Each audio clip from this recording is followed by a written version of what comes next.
Angle में आप सभी का स्वागत है। इस वक्त की खास खबरें लेकर मैं हूं आपके साथ नीतू शर्मा। सबसे पहले नजर डालेंगे सुर्खियों पर। केंद्रीय मंत्री प्रकाश जावड़ेकर ने कहा, वैक्सीन आने तक बनाए रखे 2 गज की दूरी। देश में कोरोना का बुरा दौर गुजरा। राजस्थान में कोरोना संक्रमितों की संख्या पहुंची 2700 के पार। देश में संक्रमितों का दायरा पहुंचा 38,000 के पार। मुख्यमंत्री अशोक गहलोत ने ट्वीट कर तीसरे फेज की दी जानकारी। कहा, जनता के सहयोग से रेड जोन को बदलेंगे ग्रीन जोन में। और प्रदेश में रोज हो रहे 10,000 टेस्टिंग।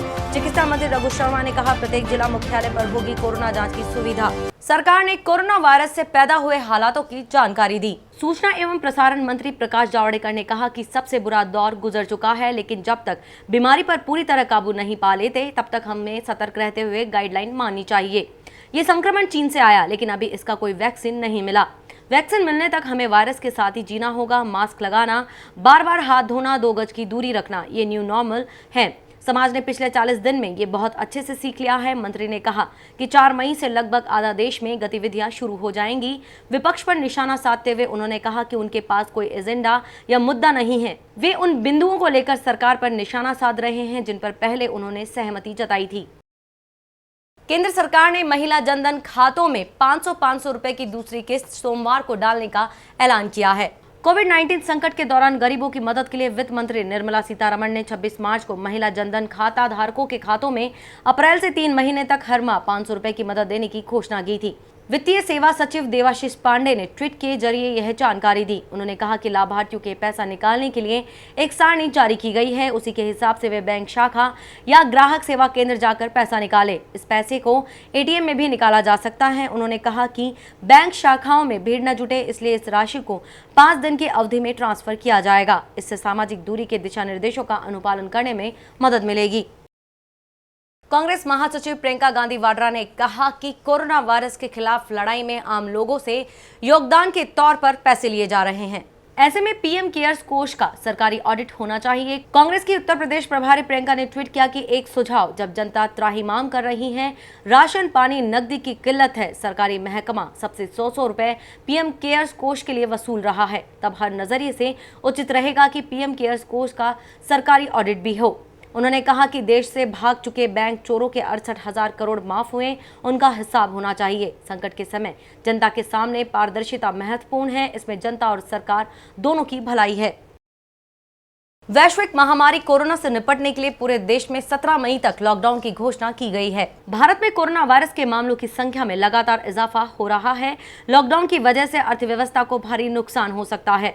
लड़खड़ाती अर्थव्यवस्था को बचाने के लिए सरकार जल्द ही राहत पैकेज का ऐलान कर सकती है। एक अंतर्राष्ट्रीय समाचार एजेंसी के अनुसार सूत्रों के हवाले से जानकारी मिली है कि कोरोना संबंधी खर्च अधिकतम $60 अरब का हो सकता है। वहीं सरकार को इस बात का डर है कि अगर इससे ज्यादा खर्च होता है तो भारत की क्रेडिट रेटिंग घट सकती है और इससे अर्थव्यवस्था को भारी नुकसान होगा।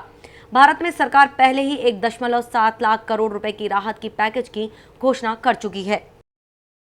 जम्मू कश्मीर के पुलवामा जिले में सुरक्षा बलों और आतंकियों के बीच हुई मुठभेड़ में 2 आतंकियों को ढेर कर दिया गया है। पुलिस के एक अधिकारी ने बताया कि दक्षिण कश्मीर जिले के दंगेरपुरा इलाके में आतंकवादियों की मौजूदगी की सूचना मिली थी, जिसके बाद शनिवार तड़के सुरक्षा बलों ने इलाके की घेराबंदी की और तलाशी अभियान चलाया। उन्होंने बताया कि जब सुरक्षा बल इलाके में तलाश अभियान चला रहे थे, तभी वहां छिपे आतंकवादियों ने उन पर गोलियां चलानी शुरू कर दी। अधिकारी ने बताया कि सुरक्षा बलों ने भी जवाबी कार्रवाई करते हुए 2 आतंकियों को ढेर कर दिया। भारत और दुनिया में कोरोना वायरस से संक्रमित मरीजों की संख्या में लगातार बढ़ोतरी हो रही है। भारत में कोरोना संक्रमितों की संख्या में लगातार वृद्धि होती जा रही है। अभी तक देश में संक्रमण के कुल करीब 38,000 मामले आ चुके हैं। इनमें 26,651 एक्टिव केस हैं, जबकि शेष का इलाज चल रहा है और 10,000 से ज्यादा लोग ठीक हो चुके हैं। कोरोना से अब तक 1,200 से अधिक लोगों की मौत हो गई है।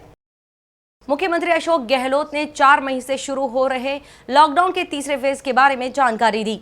उन्होंने अपने ट्वीट में लिखा कि जोन के अनुसार लॉकडाउन बढ़ाया गया है। मैं राजस्थान में सभी रेड जोन को ग्रीन जोन में बदलने में आपका सहयोग चाहता हूं। लोग धैर्यपूर्वक नियमों का पालन करते रहें।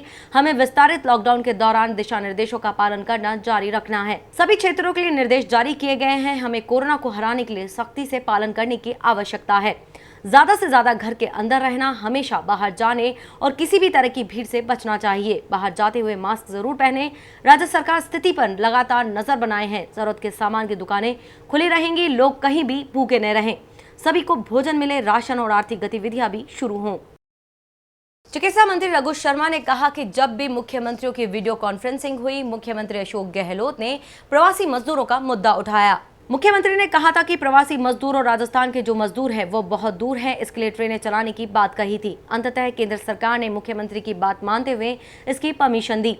चिकित्सा मंत्री रघु शर्मा ने कहा कि दूसरे राज्य में जाने के लिए अब तक 12 लाख लोग रजिस्ट्रेशन करा चुके हैं। इसके लिए यहां दूसरे राज्य में जाने वाले और दूसरे राज्यों से राजस्थान आने वाले के लिए ट्रेन शुरू हो चुकी है।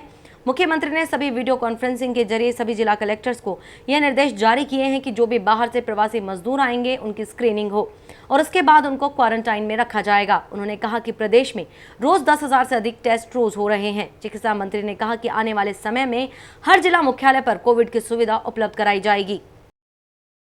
इसे जब वीडियो कॉन्फ्रेंसिंग हुई मुख्यमंत्रियों की, हमेशा अशोक गहलोत साहब ने ये मुद्दा उठाया था, क्योंकि प्रवासी राजस्थानियों के बराबर इनके पास मैसेज आ रहे थे। जो हमारे मजदूर अन्य राज्यों में फंसे हुए थे वो अपने घरों में जाना चाहते थे, अपने गांव जाना चाहते थे।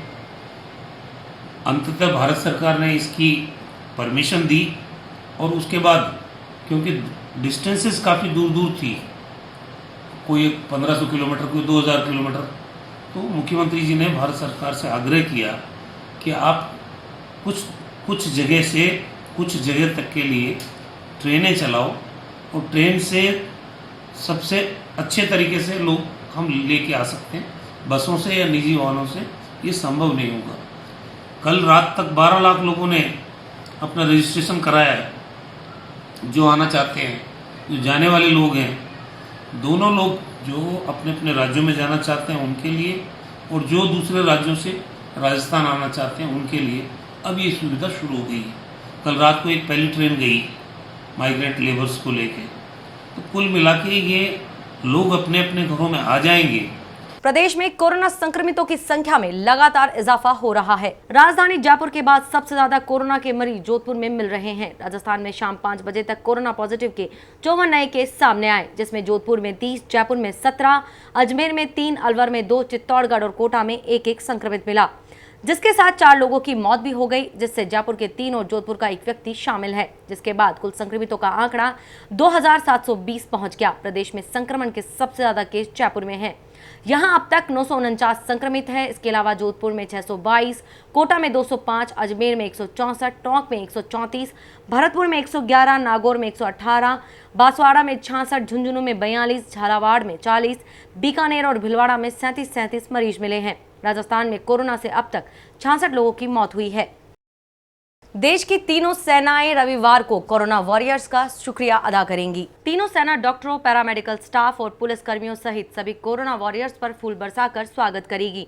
इसके लिए लड़ाकू विमान फ्लाई पास्ट करेंगे। समुद्र में जंगी पोत पर रोशन की जाएगी। मिलिट्री बैंड धुन बजाएगा और कोरोना संक्रमितों का इलाज करने वाले अस्पतालों पर हेलीकॉप्टर से फूल बरसाए जाएंगे। इसके लिए राजधानी जयपुर में आर्मी के हेलीकॉप्टर ने अभ्यास किया। ये हेलीकॉप्टर रविवार को कोरोना वॉरियर्स पर पुष्प की वर्षा करेंगे। कोरोना महामारी में दानदाताओं की संख्या बढ़ती जा रही है। हर कोई इस महामारी में अपनी तरफ से सहयोग कर रहा है। इसी के तहत स्वर्गीय अवध बिहारी पारिक चैरिटेबल ट्रस्ट ने भी योगदान दिया है। चैरिटेबल के तत्वाधान में सिरसी के शहरी सामुदायिक केंद्र में 500 मास्क एवं सैनिटाइजर का वितरण किया गया। इस अवसर पर सभी डॉक्टर, नर्स एवं चतुर्थ श्रेणी स्टाफ को माला एवं साफा पहनाकर स्वागत किया गया। इस कार्य के लिए ट्रस्ट के उपाध्यक्ष ब्रज बिहारी पारिक ने सभी का धन्यवाद ज्ञापित किया। बावड़ी कस्बे में लॉकडाउन का पालन नहीं कर रहे लोगों के खिलाफ खेड़ापा पुलिस ने कार्रवाई की है। पुलिस ने 15 से अधिक दुपहिया वाहनों को जब्त किया है। बावड़ी चौकी प्रभारी एएसआई जालाराम भाकर ने बताया कि पूर्व में कई दफा लोगों से समझाइश करते हुए लॉकडाउन में घरों में ही रहने के निर्देश दिए गए थे, लेकिन इसका पालन नहीं करते हुए बेवजह बाजार में घूम रहे लोगों के खिलाफ 1 दर्जन के करीब दुपहिया वाहनों के चालान काटते हुए 15 से अधिक दुपहिया वाहन जब्त किए। वहीं चौकी प्रभारी ने बताया कि ये लॉकडाउन तक निरंतर जारी रहेगा। खबरों का सिलसिला यूं ही जारी रहेगा। देखते रहिए द एंगल। नमस्कार।